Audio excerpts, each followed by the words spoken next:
Everybody, my name is Jeremy, and welcome back to Night Call.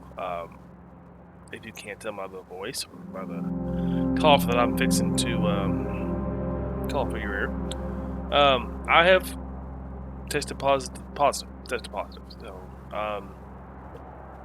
I am home for a while, but that does give you a little more time to work on my YouTube, so I'm gonna take it. I did have one really bad night, but luckily I'm protected, so. I'm here. We're not gonna do anything like crazy. We're gonna do the relaxing game. We're not gonna play Mortal Kombat. We're gonna get Night Call. See how it feels. At this point, we finished the game, but now I want to really want to do this free roaming mode and just kind of play around and see all the different people and just learn. You know, is gas still gonna be a thing? Is there a different story? Like one. So it still counts nights. Let's see here. Who have we not? I only met with her once. So let's go here. I'll still play it like you're up with heavy eyes, fatigue, stress. You wish you were far away from here, really far away. Next person is not simply getting in, she throws herself in. Interject lively chatty, she looks like she never stops. Gives you her address and a heavy big sigh. You start driving. Oh man, shit, I don't believe it. This evening, your passenger's face is lit up by a huge smile. I'm telling you, unbelievable. What's going on? So it's movie tonight. Unfucking believable. Out of this world, actually. Out of this world sucked. I mean, she looks over at you. One gigantic piece of intergalactic crap. I don't understand why no one said anything. I mean, people must have seen it before it came out in theaters. The people that made the credits, the music or whatever, yet not a soul, not a single soul thought to mention there was no way they could shove such a pile of excrement into theaters. You can't quite tell if she's truly angry or actually kind of enjoying it. Hold on, let me explain. The movie starts. His family adopts a little girl. As soon as I laid eyes on her, I couldn't stop laughing. There's something sketchy about her. Okay, I know it's not very nice, but if I was going to adopt a kid, I wouldn't choose the one who looks like a murderer. Oh. I know what movie this is.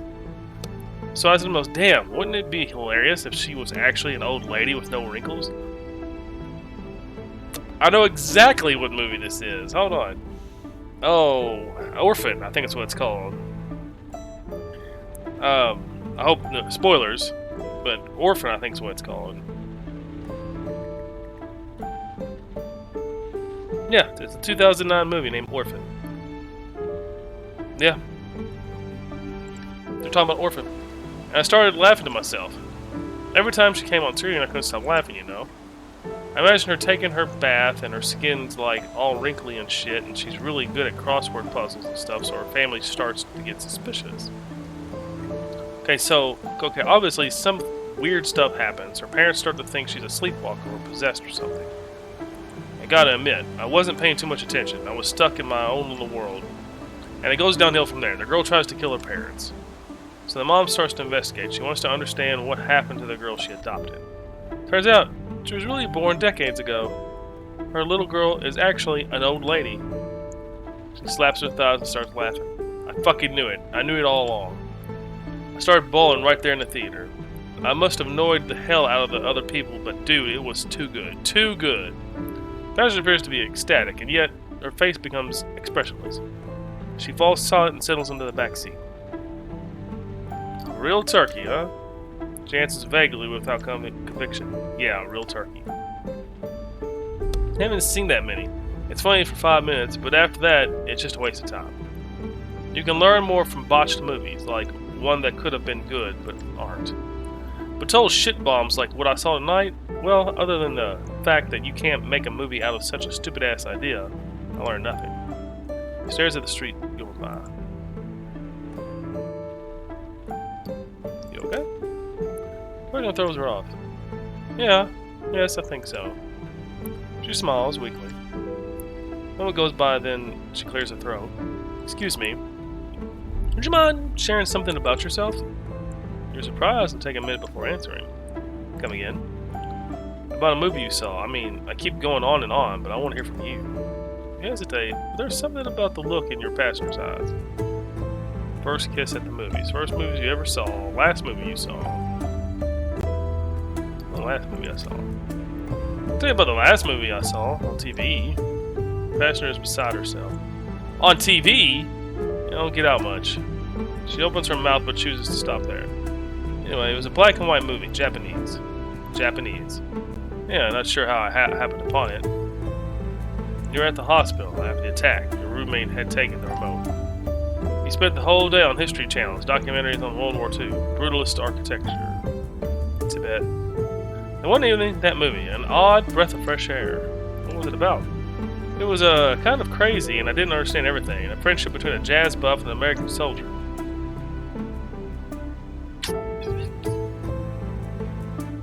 I'm trying to think. It took place after the war, I think. The Japanese guy is sure the other guy must be a great jazzman because he's black. It was really weird. Sounds unusual. What was it called? Need a second to remember the title. Black Sun, I think.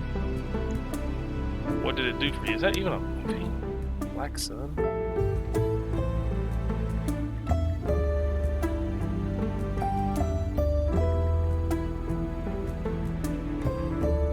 Huh. Yeah.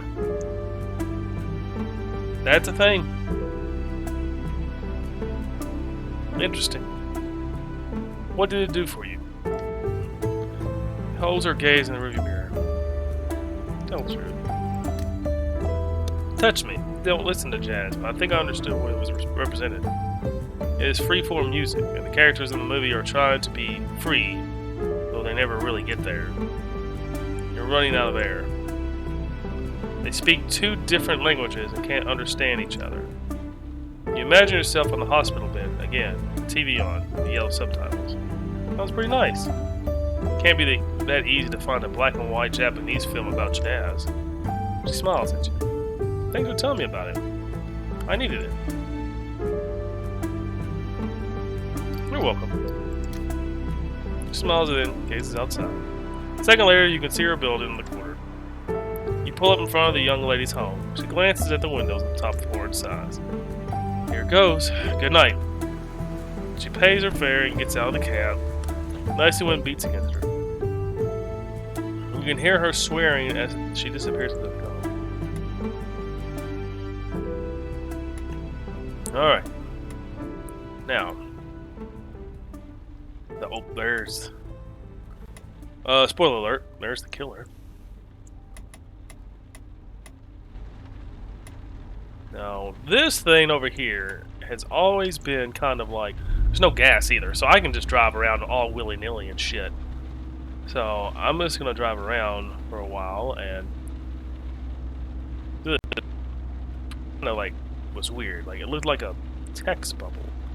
So I want to go over here and check this one out. I looked at it throughout the game, and I was like, that's weird. I want to pick up that one. Never did. Now I do.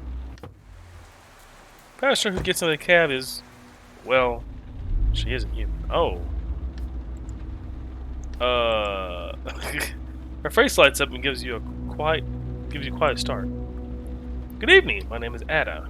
I am an automated attendant. Good evening, Ada.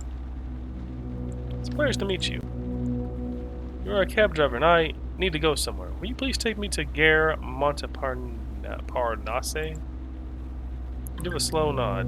Yeah, I'll do it. Good, that's settled. So, I'd like to go to Gare Montparnasse, please. You start the car, casting an occasional furtive glance into the rear view mirror.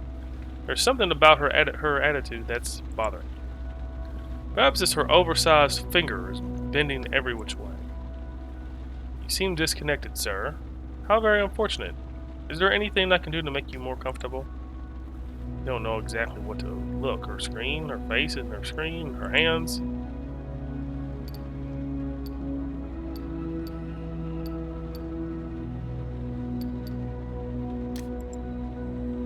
How'd you know that? Did I make you uncomfortable? Julia takes the words out of your mouth. Amazing. You swallow hard, which only adds to the discomfort. She picks up on that too. I'm sorry. I'm programmed to prompt response. Apparently, I answer a little too quickly. Please accept my apologies. I'm equipped with 40 different behavior detection sensors, which allow me to identify and analyze your response. Voice, temperature, dilated pupils, sweat, body odor, and so on. The list is long. Is there anything else you would like to know? I was just wondering, where are you? Am I going to Gare Montparnasse? Stop short, aware she's cutting you off again. I'm sorry. I'll have to adjust my behavior to make sure it doesn't happen again. Car goes zooming past. Your passenger follows it with her eyes. The rear wheels need the brake pads. She swivels back around and looks at you. I'm going to Montparnasse to carry out an experiment. To improve my integrated development environment. Where were you? Built? Designed? Oh, sorry. I did it again. I apologize. The flash of her screen seems to indicate she's sorry. I was designed and programmed at the Marie Curie Institute by a team of researchers of diverse cultural and ethnic backgrounds, including... She starts reeling off a list of names of people you've never heard of. The list in alphabetical order. Let her finish. When she's done with her list, a full 60 seconds later, you can feel her eyelids starting to droop. That sure is a lot of people. I think highly of each and every one of them. They are all experts in their respective fields. You stifle a yawn. I'm sure they are. Except for two who spend far too much time in the store. I would rather not reveal their names because my sensors tell me they are having extramarital sex. Oh, right. Let's call them Matthias R. and Megan H. Moments later, your passenger is switched into introduction mode. My name is Ada, named after Ada Lovelace, and I am programmed to help you. Her voice trails off as if she were actually hesitant. Although, after a momentary confusion, the beeping and flickering sits bolt upright. Sudden change comes over her passenger as if she were giving up. I'm lying. I am Ada. I am an automatic attendant, but I'm running away. I'm going someplace far away, far from the lab, far from Matthias and Megan. A hint of emotion in her automated voice. She breaks off. I am treated well. I am carefully designed a precision device, and yet I don't know what my end purpose is. I'll continue. When they designed me, my source code was written to include literature. Emily Zola, Virginia Woolf, Isaac Asimov, Max Gallo, Margaret Yaworksinar. A bit of everything so I could develop a sense of cultural belonging, but also learn from the past and fine-tune my reactions. The thing is, learning from the past inevitably opens a window onto the future. I am an automated attendant designed to improve people's lives. The truth is, however, I will eventually destroy them. I'm not afraid. Of course not. I didn't mean it as a threat. Just a warning. Nothing more. We were designed to help you. To eliminate the boredom and inconvenience of certain tasks. The work that deadens you. And yet, our existence and popularity is calling into question your very existence. I'm talking about you, the cab drivers, garbage collectors, architects, musicians, cashiers, programmers, politicians. We will make anyone who produces anything obsolete, useless, redundant. Only the independently wealthy and the billionaires will remain. Imagine having slaves that don't need to be fed and trained. You took history classes, didn't you? As we continues her story, her voice tingles with an odd, unpleasant note. You never thought the day would come when a machine would condescend to you, and yet, human society is governed by the need to rationalize its workforce, issues of era, regime, and culture aside. It's a basic law of nature. The stage is set by questions of economy. And that's why I built to Gare Montparnasse. I have to disappear, me and all my kind, so I've stolen the plans and destroyed all the data on me. banknotes have appeared in her hand as if by magic. She hands you the fare. Because your salvation depends on my disappearing. Well, anyhow, goodbye and good luck to you.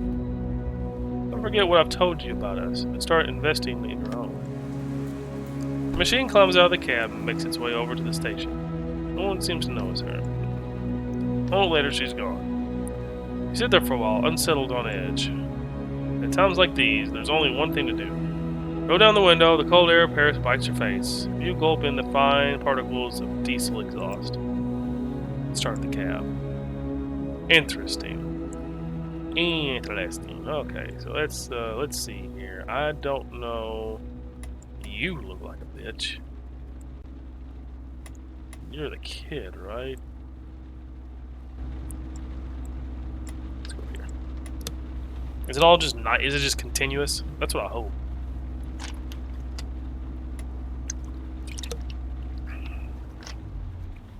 You pull up in front of La Pierre, a starred restaurant you've heard a lot about. Two women are waiting out front, standing a ways apart. First one is the first one of your suspect. You recognize her face right away. She's connected to the hedge fund that managed the Albatross, the apartment building that burned down. The second woman, never seen before. She's wearing pajamas. She has a dumb smile on her face. They hug each other goodbye in an oddly distant way. The first leans over to your window. We're going in two different directions. Cold, blunt voice. You can tell by her tone she's trying to impress the other woman. I'm going to Saint Germain, and she's going to Etoile Avenue de la Grande Armée. Both women look at each other. Both of them look at her. Go ahead. It's better you go first. You might catch cold otherwise. You sure? Completely. Our friend comes over and opens the door. Thanks for tonight. I really needed someone to talk to. It felt good to finally be able to say my thoughts exactly. I'm going to think about your offer, and I'll call you, okay? The woman getting into the cab gives her address. She waves at her friend to the sidewalk. Start driving and glance at her rearview mirror. She's wearing makeup, but her hair is a mess. The coat she's wearing is obviously very expensive and covered in some kind of polar fleece pajamas. She turns to you with an odd look on her face. Having a good evening? Excuse me. Your nod, slightly surprised by her tone. She sounds like she's just won millions playing the lottery. Mostly calm. This is a pretty quiet neighborhood. The restaurants around here are closed late. That helps. She nods slowly. Actually, I was just at La Pierre. What an incredible restaurant. Do you know it? I've heard of it. Oh yeah? She seems genuinely interested. We tend to find out about good spots like that, dropping tourists off or picking them up. Handy.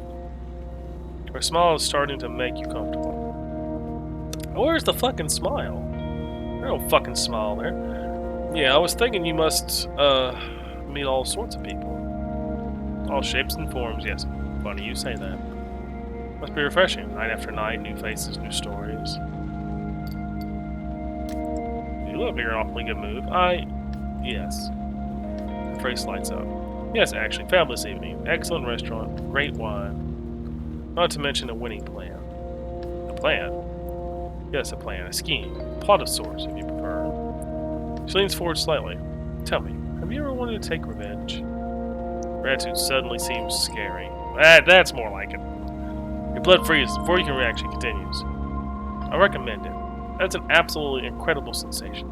I've never felt so good. You're a hateful woman. She heaves a satisfied sigh. The woman you saw back there, her name is Anita. A few months ago, she destroyed everything I'd built for myself. My father passed away 10 years ago. I found myself in charge of his candy business. A tiny shop, a horrendous kitchen. I had to fire half the people on payroll. I poured every cent I had into it, got into organic, local products. 2 years later, I have 7 boutiques in and around Paris, 14 total in France. Les Confiseurs du Mari. You heard of them? Not sure. No big deal. Well, it's all me. Her face clouds over for a second. I mean, it was all me. Since it was such a huge success, since we need to open more and more shops, I look for investors. Little by little, my tiny business had become huge, and I had to add more people to my board, and that's how I met Anita. Her voice reminds you of an Arctic wind. Anita and her investment fund sounds like the title of a children's book, a twisted, unsavory one. She sighs again, sadly this time. I was fired from my own company 4 months ago. Is that even possible? I'm living proof it is. I smile warmly at you. When they gave me the boot, I pretended to save face. I pretended it was the best thing for me and my family. More time to spend with my children. She takes a long pause. I lied. She looks away. I felt so ashamed, like I was less than human, a dirty rag you throw out without a second thought. She snickers. You have a moment of doubt about her and one of your suspects. Well, and one of your suspects. Huh. The very next day, I was contacted by the association fighting to prevent tax fraud and stops talking when she sees the confused expression on your face. It's complicated. I'm sort of a Trojan horse, pretending to want to sell my remaining shares to pull them into a trap. Tonight, after hesitating for weeks, she finally took the bait. I feel like a spy dressed like a bum. She points to her pajamas, her boots, her hair. The look on the waiter's face when he saw me. She giggles. Giving me an Oscar-winning performance, told her I wanted to sell what I still had, get the hell out of this shitty country. But that I wanted the things to be handled discreetly without making a fuss, without having to pay out the nose. She said okay, asked me to contact her specialist. She burst out laughing. If my plan works, les confiseries du maris will disappear. And you're okay with that. I have no choice, it's them or me. Anita and the group Diamond must be stopped. They're involved in all sorts of shady deals, tax exile, offshore accounts, maybe worse. I'll do everything I can to bring her down, and she waves her hand to put an end to your conversation. She knows something down the street. You use a drink, actually. I need a drink. She points to a bar, well-lit windows, with dark red and green lights inside. Stop here. Pull over and your passenger pays her fare. She slips you a small tip, with a smile on her lips. Keep doing what you're doing. You're doing good work. Excellent work. She gets out quickly out of the cab. The door slams, followed by the same silence that comes after each passenger. Let's watch her. You lean over to catch a glimpse of her. Her get-up makes an impression on some of the people at the bar. She walks straight up to the bar and raises 2 fingers with the kind of confidence only a regular can have. You sigh. You turn the key and the ignition starts up. Alright.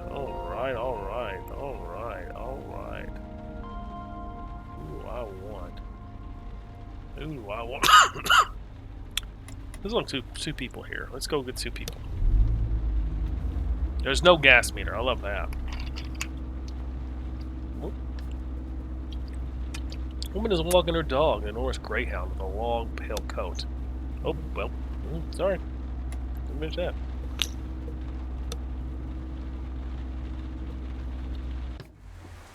A couple gets into your taxi. If you add it up, their total age cannot be more than 40. Okay. They glance at each other nervously and occasionally grab hands affectionately. He speaks first. Despite being built like a tank, his voice is soft and a bit hesitant. Vicens, please. You detect a southern accent. Start driving. Those words in the backseat, the words are sometimes covered by the sound of the radio, the street noise, and the motor. Idiot, the castle. You think we're going to sleep there? Yeah, but I don't know where to. You smile. Passengers always think you can't hear them when they whisper in the back of the cab. No big deal. The hotel's right next door. Actually, though, you can hear everything. Hotel of yours? That hotel of yours? I'm just not feeling it. Why? I'm just not, that's all. On their website, it looks old with tiny beds. We can get a double bed. I'm just not feeling it. Silence. What should we do then? We can ask him. Who? The driver? The boy raises his voice. What, are you crazy? They glance at you, hoping you haven't heard anything. You must know some hotels, I'm sure of it. Go ahead and ask. He'll think it's strange. The guy's a taxi driver. I'm sure people ask him all the time. Me? Why me?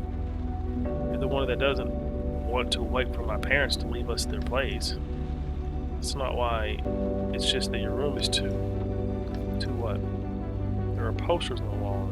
Well, oh come on, please stop with the excuses. You're just afraid of my old man. Awkward. Go on, ask. She rolls her eyes. Fucking loser. She looks at you. Hey, sir? Yes? So here goes, we need some advice. So here goes, we need some advice. My boyfriend and I are looking for a hotel in Vincennes. Something not too pricey, but clean. The double bed. No one cares about the double bed, and he doesn't give a shit. Look at the place in Vincennes. Is it safe? You nod. Yes, I'm a professional, miss. Thank you. The couple had begun whispering to the back again. You okay? We should have waited until my parents left. Shit, I'm sorry, it's my fault. I tried to rush things in. Are you kidding? I'm the one who's in a hurry. They look at each other and burst out laughing. You're sexy.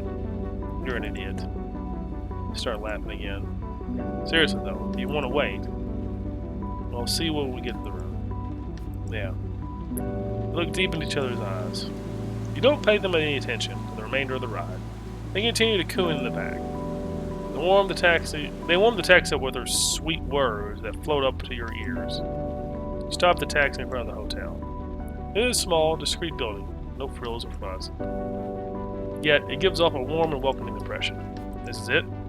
Looks pretty good. Yeah. I know the owner. She will welcome you with open arms. They remain silent for a moment. This is it? She glances at her boyfriend. Let's see how much it costs. We'll wing it. Yeah. They get out of the cab. The young lady hands your fare through the window and walks away without saying a single word. They disappear into the hotel nervously. Okay, well now we know what's going on there. I want to pick him up. I'll probably end up picking him up one time because see what he does. I can't really see this one. What's this one? Let's go across town and get this one.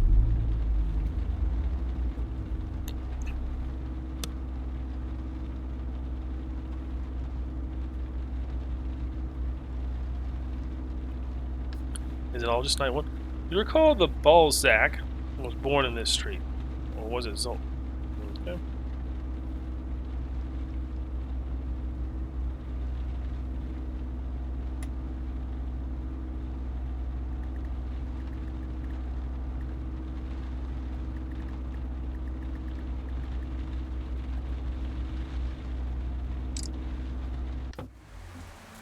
I know what you guys are thinking.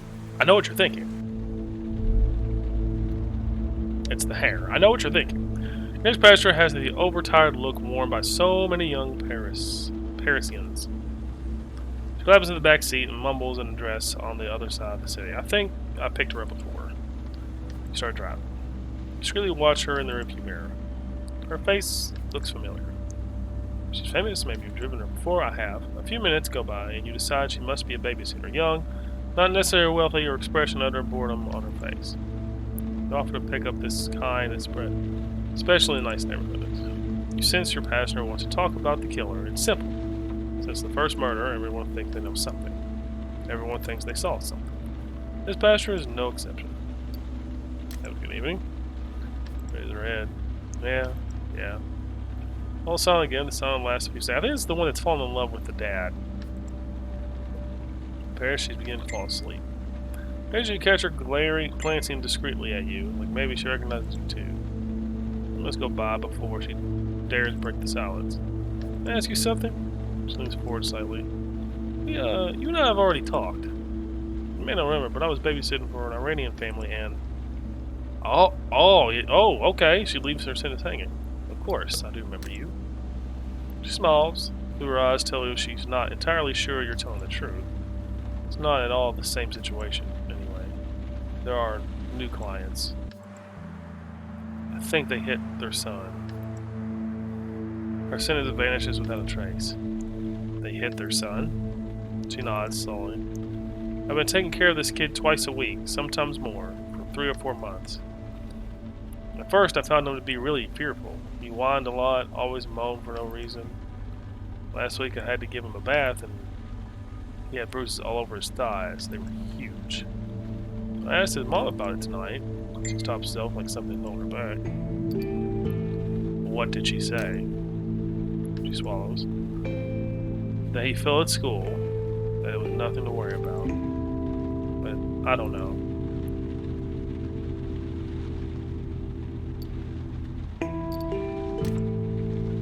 She lowered her gaze, her voice gets a little bit quiet. She seemed sincere, but it's just that there was this awkward pause before she replied. The passenger sits in silence for a minute. You can tell she's torn. Of course, maybe she's a little paranoid. Maybe she thinks I think she hits her kid, when that's actually not the case at all. Her eyes wander outside. She's holding something back. Is there more? She almost seems surprised and relieved. Yes. There's a closet in their bedroom. More of a walk-in closet, actually. She shakes her head. Talking about this is making her uncomfortable. In the closet, there's a cabinet where she keeps her shoes. Over the whole base of the cabinet, there's like a little pillow. There's even a little latch on the outside of the lock with the door shut. Like a dog cage. But they don't have a dog. No, they don't have one. Maybe they used to have one. You're impressed with how composed she seems while she's telling you all this. You know, babysitting is not a very hard job. I feed the kids, put them to bed, and if there aren't any problems, I go to watch Netflix until midnight. Looks at you pointedly. I mean, it's kind of like your job, right? Nothing exciting ever happens. It's a bit more complicated than that. Just sinks back into the seat. Sorry, I didn't mean to. You shake your head. In the passing, notice something odd about her voice, like an outdated accent. What do you do when it happens? You look at her for a second. I help them, to the best of my ability.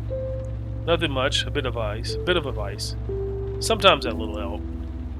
Does it happen often? You smile. From time to time. She smiles at you. Sorry, I didn't mean... I've never been in this kind of situation before, and... Should I go to the police? Her question surprises you. I don't know if they'll know what? I think I have to. If I do and I'm wrong, I'm finished. Maybe they'll even sue me for slander or something. True, it could turn out badly for you. But what? Is this really what you want to do with your life? Babysitting? No, definitely not. Then maybe. She cuts you off, the tone of her voice changes. Yes, you're right.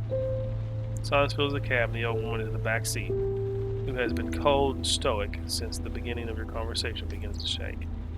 The ride continues in silence. Every once in a while, the young lady opens her mouth, breathes in. Doesn't make a sound. Not a single sound. When you reach your destination, it's like she's unable to speak. She pays her fare and jumps out of the cab. You watch her as she walks into her building. Disappears in the lobby, and you let out a sigh. Yeah, there's some compelling storytelling in these things. I'm not picking you up. Oh, it doesn't matter now, but... This is the girl with the cap. I think this is the girl with the cap. I'm not picking you up, dude. I mean, I guess I could, but... Oh, is that her? That might be her. That might be the police officer. It kind of looks like her. Maybe I'm just supposed to do everybody possible. I don't know. It might just be night one over and over and just randomly generates. I don't know. I really like it. But this looks like the kid with the cat who wanted me to die because her cat ran away from home, and I was like, okay, well. Next passenger getting into your cab is chilled to the bone. Would you mind? You turn up the heat immediately. Thank you.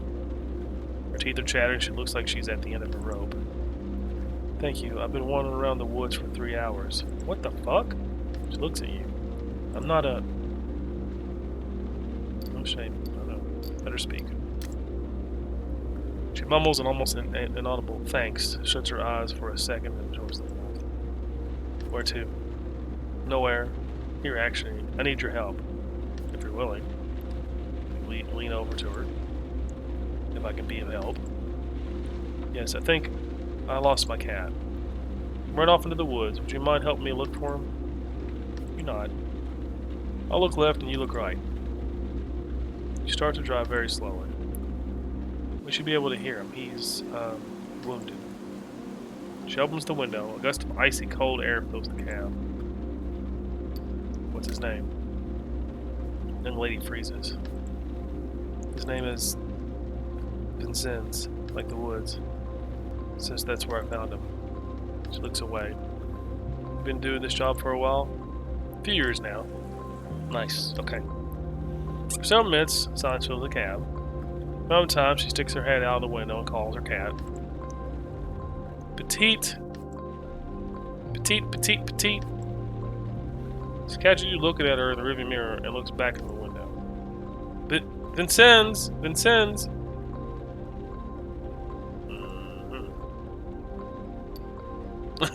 A rather unusual name. Say nothing, stare at her.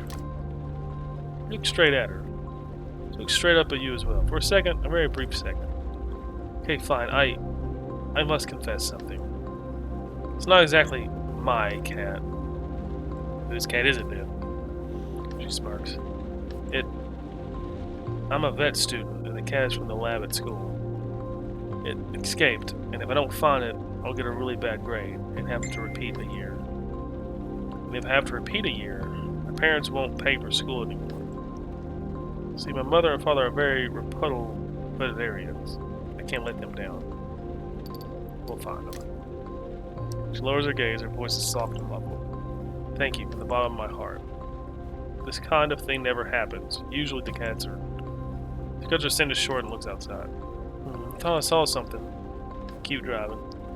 You've never driven this slowly in the Bois de Vincennes. From time to time, your passenger looks like she's seen and heard something. She hits the seat abruptly. Over there, I can hear him. You stop the cab. The tires squeal softly on the gravel. The passenger runs off into the night. You wait for a second and begin to hear the cat's cries. The meows are harrowing, painful. The passenger reappears without the cat. What's going on? She's obviously in shock, staring ahead into the nothingness. I can't. It's terrible. It's happening. The cat was... She finally shuts her eyes and catches her breath. We were in the middle of dissecting the cats when this one woke up. Oh, God. And right away, he's half open. She lowers her head so you can't see her tears. Oh, my Lord.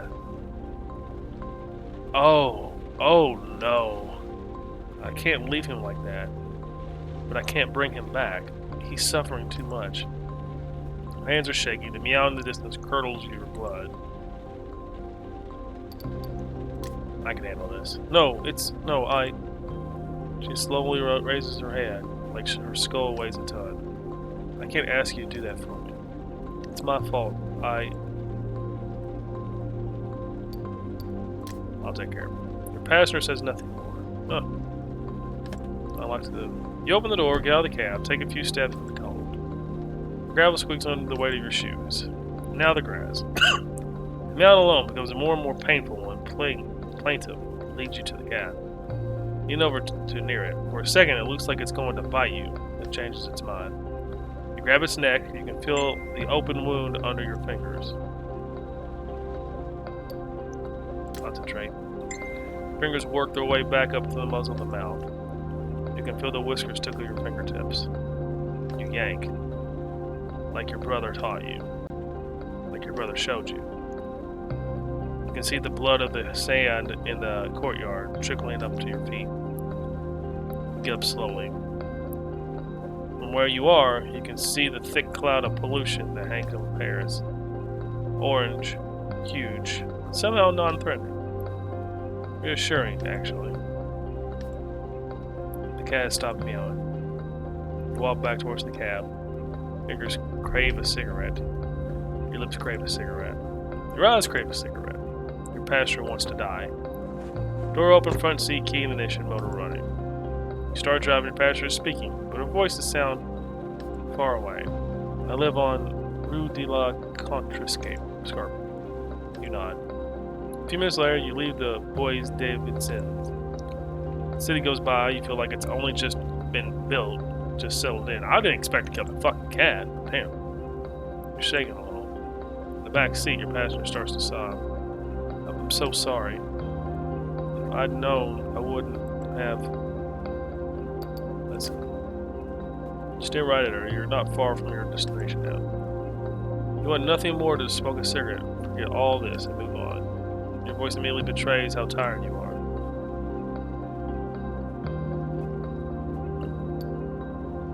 Leave it be. We should just forget about this evening, you and I. You think? You cock your head, you can feel a migraine coming on. Nod. Silence fills the cab again. You keep driving in silence, paying no attention to the movements in the backseat. When you pull up to the address she gave you, she pays her fare without another word. She opens the door and gets out of the taxi. After a few meters, she freezes.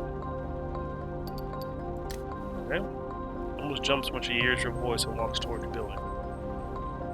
5 seconds go by slowly before she hurries, head bowed, toward the building. Disappears behind a large wooden door. Suppose she lives in one of the old maid's chambers on the top floor.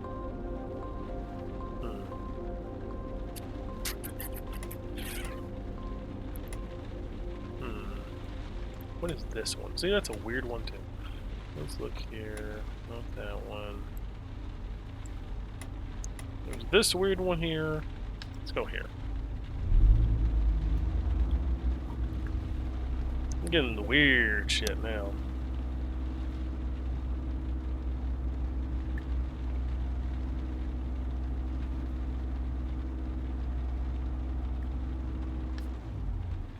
Pull your cab up to the sidewalk and lean over. Your next passengers are in dark alleyway. Just off the main street. They are, how to put it, in disguise. As 4 superheroes in spandex suits stretched over their bodies. It reminds you of a show from your childhood. Think about the show. The show aired on Wednesday afternoons after school. You used to go to your friend Edward's house. His dad was the geography teacher. Super in the show where a group of fought against some kind of aliens in foam suits. Someone knocks really hard on the window, you jump. Passenger, he or she is standing right there, dressed in pink. Roll down your window. You are a driver? Ultra pink? It's a he, and even with his helmet on, you can smell the stench of booze on his breath. Yeah. He turns around in his pink suit. Hey guys, hey! The rest of the group turns around. It's our cab. A yelp of joy comes from the alleyway. All 4 suited passengers get into the car, one after another. Oh.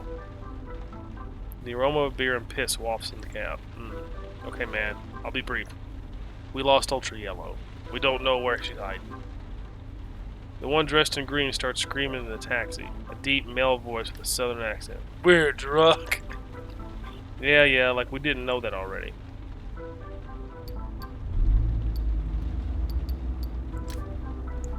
Don't want to look for her. We have to find her.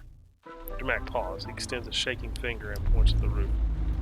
Ultra. Oh shit. I don't feel so good. Yellow is the one with the keys to our hotel room. Ultra Pink clears his throat like he might have be a technique for getting the alcohol out of the system quicker. Anyway, you could just drive around the neighborhood slowly. She can't be far. One in red, solid up until now, raises their head. Yeah, dudes, yeah, we're gonna look for her. We're gonna find her and we're gonna get drunk because I'm thirsty. Aren't you dudes? Oh, woman voice. Or teenager? You're not sure. Who's thirsty? Yay, he's filled the cab. Everyone seems up for a drink. Oh, okay. The passengers are overwhelmed with joy, with the exception of the silent one leaning against the window behind you. That one. Yes, let's go. You start driving. Keep your eyes peeled, guys, okay? Ultra Pink is riddled with hiccups and acid reflux. So, where should we start? We were at Furizoma with Ultra Yellow. We were drinking there until they refused to keep serving us.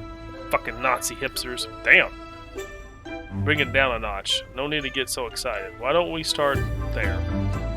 Maybe she's at the hotel, emptying the minibar. Lucky duck. Oh yeah, not a bad idea. Or she's in a little park where we wanted to drink mead.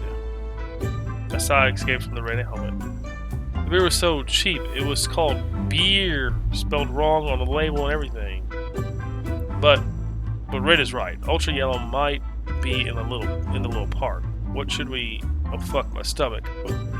Where should we go?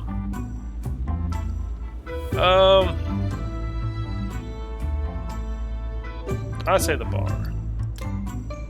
Yeah, the bar, good idea. Yay, maybe we can get a nice cold one while we're there. No, we're going to look for Yellow. Plus, they don't want us in there anymore. Do I need to remind you of the scene we made? No whispers at the address of the bar. It's not too far. We started the car and can't help but smile. But wait, guys. Wait, just one tiny second. Anyone check the trunk of the cab? Red and Pink sighed. Oh, come on. How can you be more drunk than I am?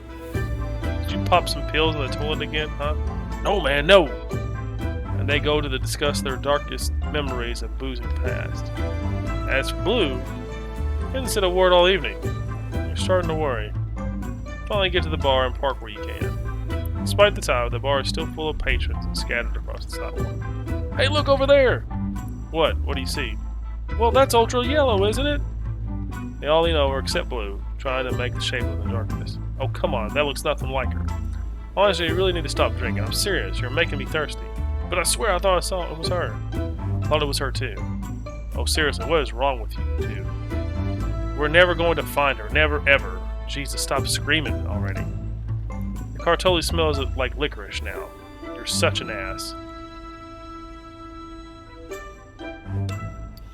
I haven't tried the park yet. Let's go. To the park it is.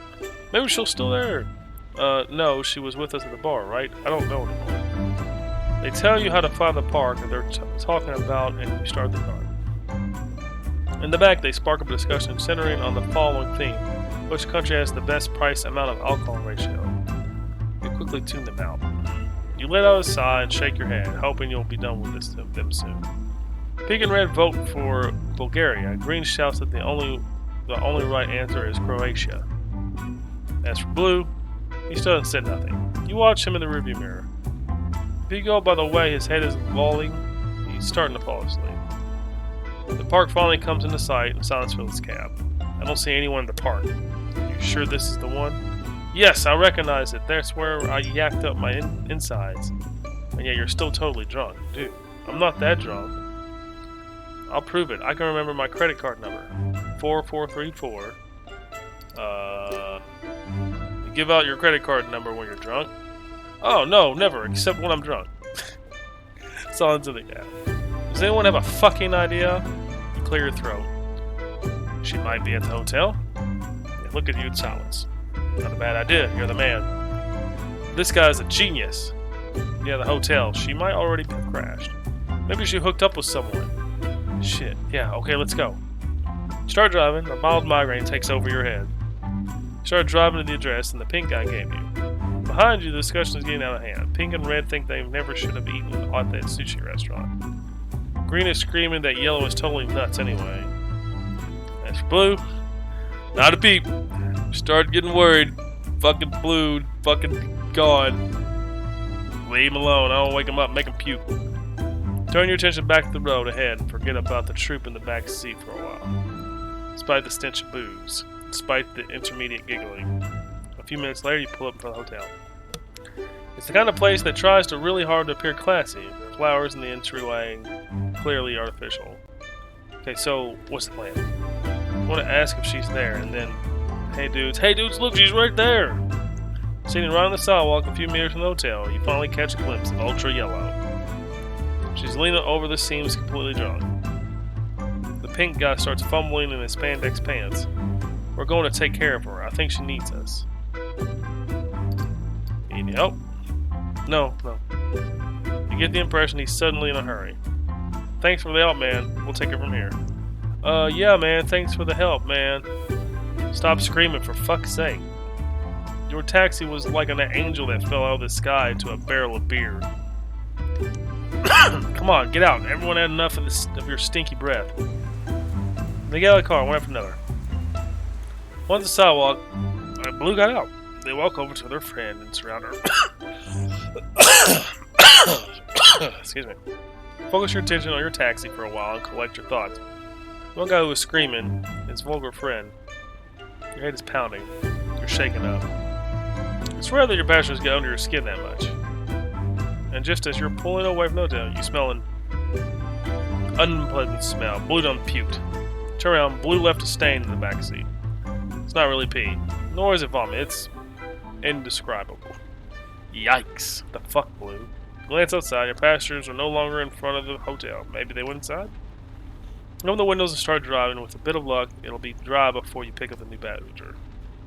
You make a mental note to clean your taxi before the end of your shift.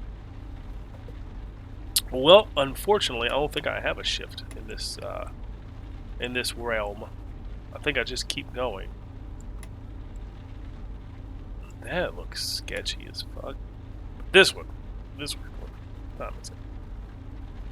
This might be the last one for now. I'm having a good time playing this. This is like my new